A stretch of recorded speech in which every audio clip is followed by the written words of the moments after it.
品拿在手上，看不出竟然全是用纸牌做成的。陈瑞珍骄傲说着自己的作品坚固耐摔，豪迈松开手，证明所言不假。你摔下去不会坏掉啊。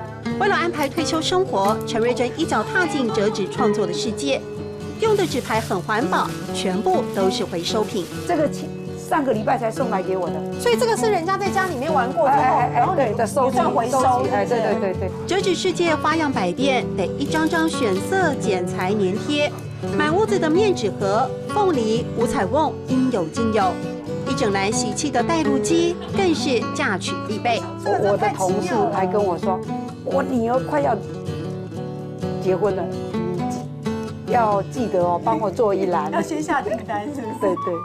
得意力作40公斤的幸运珠，耗费整整1年才完成。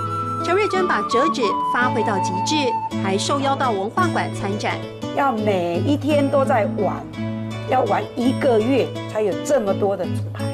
积少成多，不怕困难。